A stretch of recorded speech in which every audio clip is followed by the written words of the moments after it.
નમસ્કાર મિત્રો, વિડીયોમાં તમારું સ્વાગત છે। જી હા મિત્રો, અત્યારે હાલ મોટા અને મહત્વના સમાચાર સામે આવી રહ્યા છે। તો મિત્રો, સમાચારમાં વાત કરીએ તો અંબાલાલ પટેલની આગાહી કરવામાં આવી છે કે પશ્ચિમ સૌરાષ્ટ્ર અને કચ્છના ભાગોમાં 80 કિમીની ઝડપે પવન ફૂંકવાની આગાહી છે। રાજ્યભરમાં 15 થી 35ની સ્પીડે પવન ફૂંકવાની આગાહી કરી છે। તો ભારેથી અતિ ભારે વરસાદને લઈ પગલે ગુજરાતમાં હાલ અનેક વિસ્તારોમાં રેડ એલર્ટ જાહેર કરવામાં આવ્યું છે। આ સ્થિતિ આગામી દિવસોમાં પણ યથાવત રહી શકે છે।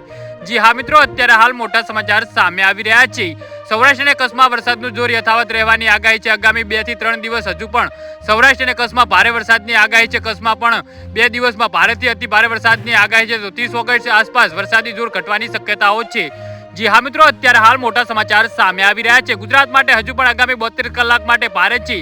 આજે ડિપ્રેશન અને તે હવે પશ્ચિમ દિશા તરફ આગળ વધી રહ્યું છે અને આજે અને આવતીકાલે રાજ્યના ભારેથી અતિ ભારે વરસાદની હવામાને આગાહી કરી છે। તો સૌરાષ્ટ્ર અને કચ્છમાં હવામાનનું રેડ એલર્ટ અપાયું છે।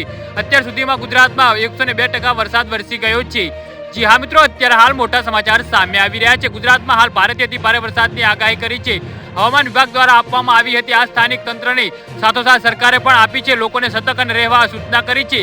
વિનાશક વરસાદની આગાહીના પગલે કામ વિના ઘરની બહાર ના નીકળવા ખુદ સરકારે અપીલ કરી છે। જી હા મિત્રો, તો આના વિશે તમારું શું કહેવું છે તો નીચે અમારી કોમેન્ટ બોક્સમાં જરૂરથી જણાવજો। ધન્યવાદ।